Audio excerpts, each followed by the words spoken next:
So many of you have been asking me, Henry, how on planet Earth are you finding all these off-market deals? I can't seem to find any in my marketplace. Well, in this video, I'm going to give you the A to Z of exactly how I go out and find a bunch of off-market deals each and every single month so you can too. So let's dive into things. So the very first thing I want to start talking about is the multitude of different ways you can go about, first off, generating the opportunities. Because it's not just about, yes, of course, you want to be making cold calls and all the other things, which we'll talk about in a moment, but there's the generating of the opportunities, the minimum standards of how to generate those opportunities, and then the conversion of those opportunities into dollars, baby. We're going to break each one of those things down. So let's first start talking about what do you have to do to generate the opportunities first and foremost. Number one, specifically, obviously you guys all know I like cold calling, but I want to go one step further. Who am I calling? What am I saying? The whole 9 yards. So first, I like to dive into CoStar and Reonomy, and I pull lists of different types of asset classes. Specifically, I like to focus on multifamily and industrial and retail. Those are my top three. And I specifically am only calling in areas in which I know I have somebody looking. So I'm not going to be calling in a neighborhood, hypothetically, an hour and a half away where I don't have somebody looking. Number one, I specifically focus on a niche of asset class, multifamily, industrial, retail, right? Either one of those three. Focus on a specific asset class. Number two, I layer that with a couple different types of motivations, or at least enhancers, which is they haven't closed in the last 10 years, they have not sold. They also sometimes either have 50% or less debt, which will be one list, or I'll have another one which is incredibly high debt, which means the property has debt above 80% on the property. It hasn't sold in the last 10 years. Besides that, I'll typically layer it with things like there hasn't been a refinance or an adjustment in the mortgage, because just because it hasn't sold the last 10 years doesn't mean they didn't refinance in the last 10 years. I will try to find situations where the actual square footage of the building is probably between 10 and 50,000 for most instances, and then other instances I'll look between 50,000 and 200,000 if it's industrial. If it's multifamily, I'm typically not prospecting for a 100,000 square foot multifamily building. When it comes to retail, I'm a little bit more specific. I only want to be looking at 10,000 to 50,000 square foot retail buildings because I don't really want to look at something that's 4,000 square feet. So I'll get really specific on the details through CoStar and Reonomy, and I'll layer in some enhancers or layers of motivation. Now, again, doesn't mean that they're going to be incredibly motivated to sell. It's just an enhancer so that I'm not looking at every type of property in an area, because that would just kind of be crazy. I'm not going to call a random two-family that's 1,100 square feet. My investors are typically not looking for that. I'm calling through the softwares. I'm pulling a relatively decent list when it comes to best opportunities to close those deals. So specific areas, specific details, and enhancers, different motivations for those lists. I'll pull the list and I'll throw it into Mojo, and I will dial through the list. So one of the ways that I'm generating these opportunities is that I will cold call that list. And I'll typically cold call the list every 90 days. So I'll go through it within a week or less, and then I will, in the next 90 days, I'll go through the list again. What happens is that I'll have that list, and the way it works is this. I'll cold call through the list. I'll pull out the leads that I spoke to, and then I have a clean list of people that I never got on the phone or were not leads, and then I'll siphon through that list. I'll pull out the good leads, and I'll keep dwindling down the list. So it might start at 1,000, and then it gets down to 960 after my first session, and then 90 days later, it gets down to 920, and so on and so forth. So I'm gonna keep dwindling down that list. And then what I'll also try to do is, depending on how good the list was, I can pass it around to my team and say like, oh, hey, if you guys need an extra dialing list, you guys can hit this list as well. I already pulled out all of the leads that I spoke to, so they're not gonna hit the same people twice. On the cold calling side, that's sort of what it looks like. And then in regards to what I say, it's one of the following three things, which by the way, if you have not downloaded my script book, make sure you download it right in the description down below. I say things along the lines of,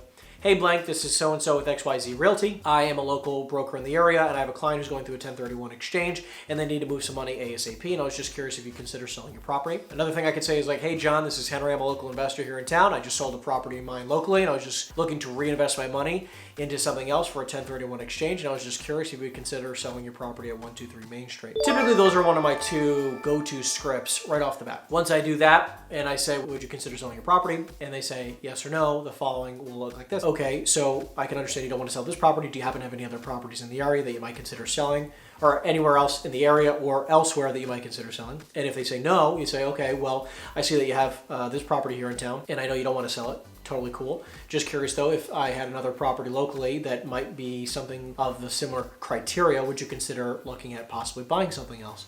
And see if they do that. So I'll flip them into a buyer lead. So no matter what, I'm going to try to figure out a way to do business with that individual. It might just not be the way that we would conventionally like it to be. So that's the cold calling route. The other few ways are the following. I am a fanatic about driving around, driving for dollars. I love driving around certain neighborhoods. I do this when I'm just going to meetings, or I'm going to meet people, or whatever I'm doing and living my normal life. I will take the longer routes and I will drive through certain areas and certain neighborhoods where I know there are commercial properties I haven't seen yet. So I'm going to look around and I'm going to be constantly paying attention while I'm driving. And I want to see what properties look like they need a ton of work. I'm going to take down those addresses. I'll screenshot on my phone where I am so I can always go back and figure out exactly what property I was talking about. Sometimes I'll pull over and I'll walk around a little bit. And I want to be paying attention. Where are the properties that look dilapidated, that look like they need a lot of help? Like where are the properties where I know if I can get that owner on the phone, they're more likely to sell considering the condition of this thing. I love driving for dollars, and I definitely would recommend that you guys do the same thing. On top of driving for dollars, I do believe it's incredibly important too, when you're speaking with your professional partners, is to educate them on how to pay attention to things as well. It's like, hey, I am a part of a lot of networking groups, and I'm still a part of a few of them now. And I think it's incredibly important that, and what I've learned over the years is that I want to educate them on how to be great referral partners for me. Now, of course, because what I would always be talking about is like, oh, well, if you know someone who's looking to buy, sell, or invest in real estate, you give them a call. Or give me their information, I'll give them a call. What I realized was that most average individuals are not going to do that. But what they can do, an average individual can tell when a property looks dilapidated. Really simple, easy way to send me referrals is anytime you pass a property that looks dilapidated, beat up, ugly, torn apart, those types of properties, I want you to take a picture of it or at least just write down the address and give it to me. And then I'll look up the property, and now I have hundreds of people who are constantly, while they're driving around, they're sending me addresses all day long because they know it would support me in my business. And I send them a lot of referrals too. So it's a great win-win situation. And this is how I've educated hundreds of people in my network that basically, think about it. Now I just have a lot of people who are driving for dollars for me, so I don't have to be the only one paying attention. Where every week I'll get 2, 5, 10, sometimes 15 or 20 messages about addresses that I should be looking up and possibly trying to see if I can do a deal. That's killer. The last few ways in which we are generating opportunities are the following: direct text messages, ringless voicemails, and direct mail. One thing I want to stress to all of you is that the cold calling aspect is something that I've done for almost 10 years. And it is the most cost effective because it doesn't cost me a lot of money to do it. Obviously, it costs me a lot of time. And I have now a sizable team of people who are constantly prospecting, so it's a little bit less cumbersome on me personally, but I still like to prospect, so I do that a lot too. However, when you start making more money, you can start investing into other things. So we invest in automatic text messages. We invest in ringless voicemails. We invest in direct mail as well on these lists, like we've talked about, somewhat enhanced lists or these motivated lists of individuals who might consider selling their property. So it's an and, it's not an or. Because I would recommend that you choose one of these options here and you dive so deep on that one thing. However, if you have $5,000 to your name, I probably wouldn't say spend all that money on direct mail. It just sounds stupid.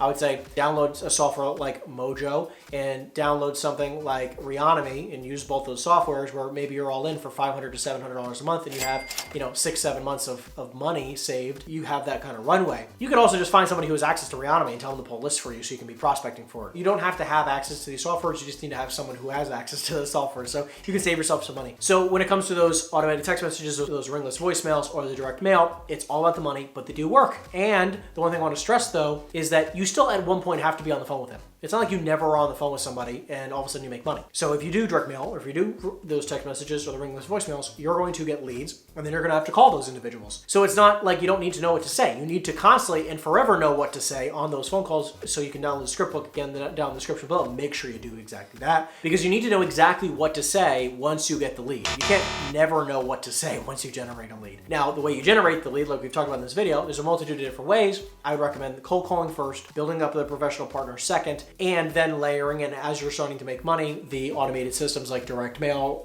the ringless voicemails, and the text messages as well. That's just what's worked for me, and I hope it works for you as well. That was point number one.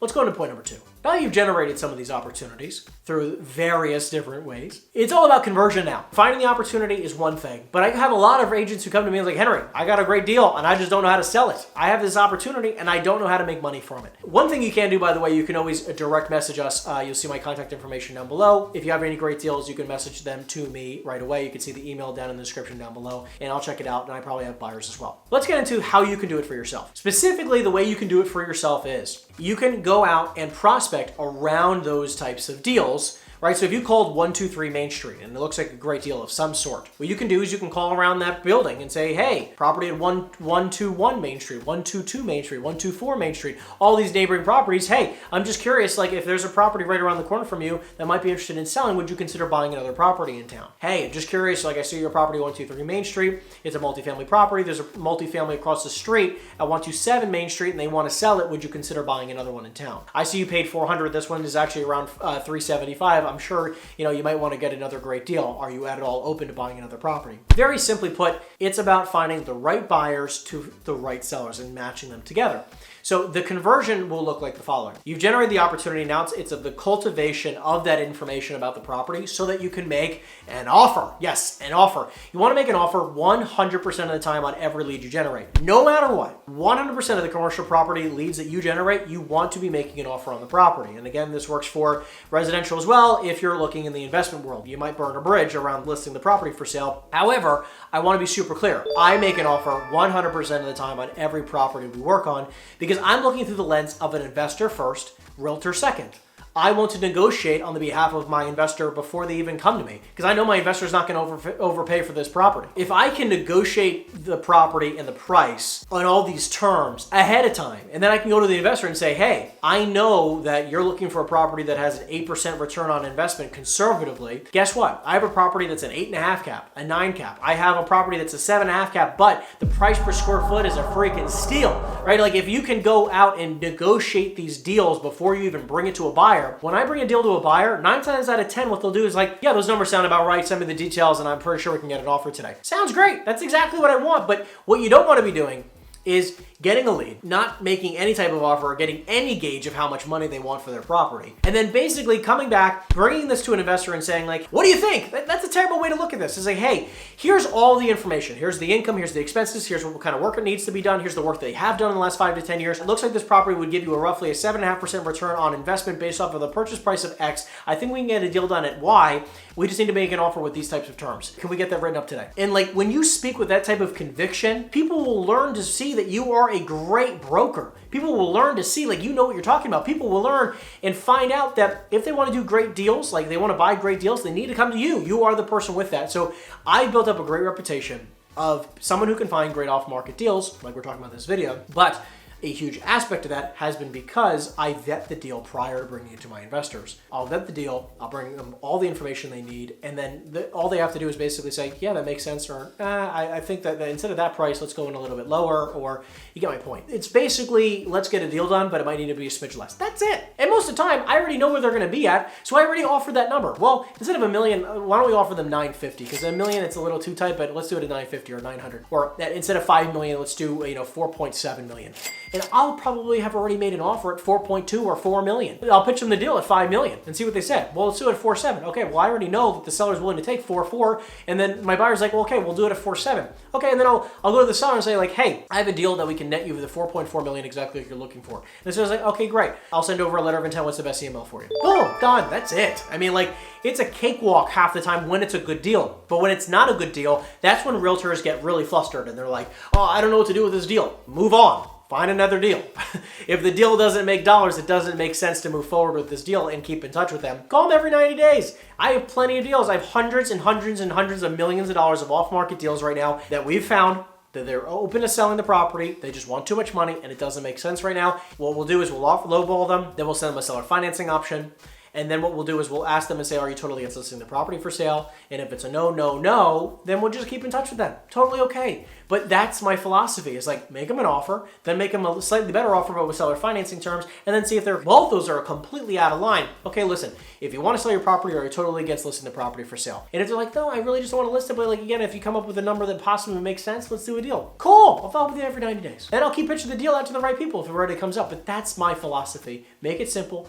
And I want to make sure that I'm going out and doing the best I can when it comes to the conversion side of things, because generating leads is hard enough. And if you suck at conversion, then if you can just get a little bit better conversion, your income will skyrocket. And essentially point number 3 is the minimum standards I want you to come up with for yourself moving forward. So one thing we talk a lot about in the coaching program is having high levels of accountability for minimum standards. And what I try to do is I try to instill an incredibly high level minimum standard. So someone will come to us and they'll say like, hey, we're making an average of 20 or 30 calls a day. day. And then by the end of, within the first week or first 2 weeks, they're like, all of a sudden now that minimum standards, instead of 20 or 30 calls, it goes 200 to 300 calls a day. And instead of just talking about how many calls you made, we talk about how many conversations are you truly having. Because I really don't care how many calls you're having. You could have 50 calls and 50 conversations, or you could have 700 calls and 50 conversations. You still only had 50 conversations today. So regardless of the other hypothetical 650 calls you made, it doesn't matter. How many people to speak to? What we talk about is in terms of conversations. So minimum metrics that we like to talk about here in the coaching program is 50 minimum conversations a day, 3 leads generated minimum per day, 1 appointment set minimum per day, 1 appointment conducted, and then lastly, 1 offer made. It is incredibly important to know that if you do not hit each one of those minimum metrics, you're gonna ask yourself, do you give yourself an A+ today? Did you give yourself 100 out of 100 of what you should be doing today? Because if you didn't do all of those minimum metrics, you're slowly going to fall behind your competition. However, imagine if you had somebody working for you where every day, you had an agent who was working for you right now, where every day they made 50 conversations a day, they generated 3 new leads a day, they set up 1 appointment, they conducted 1 appointment, and they made 1 offer per day on a property. Is that person probably gonna make a lot of money in their career? Yeah, damn right they are. And so will you if you have a very specific focus on hitting these minimum metrics. It'll be near impossible for you not to make a lot of money. Very simple, we enhance their minimum metrics, and I want you to do the exact same thing. So if you're still watching this video, I urge you guys to schedule your free coaching consultation with me as well. It's like, listen, I know that we've already helped several realtors go from making their first 50 or 100,000 to making several $100,000 a year in real estate, and it really doesn't take a lot of tweaks. So again, if you think you have what it takes, I'm also looking for some incredible people to join my team across the country. So if you are looking to take your life and business to the next level, and then maybe the coaching program isn't right for you, but you would love to be a part of an awesome culture, an awesome team, and we're looking to break some incredible records and help a lot of people make a lot of money. If you want to be a part of something like that, make sure you go in the description down below and check out our links. So other than that, guys, I'll see you in the next video. Take care, everyone. If you're still watching this video, that means to me that you're a committed real estate agent and you're looking to take your life and business to the next level. I'm just curious. Why have you yet to schedule your free, no obligation coaching consultation? All you have to do is simply go in the description down below, and people are telling me this call has been the most unbelievable, the most powerful call they've had in their entire career. And here's just a few of the individuals who have taken full advantage of this call. And my mission is to support as many realtors as possible, build a 6- and 7-figure net income business so that they don't have to rely on this industry anymore for their everyday income. If you're a committed realtor, which I can see like you are, all you have to simply do to take full advantage of this free coaching consultation is to go in the description down below and schedule your free call now.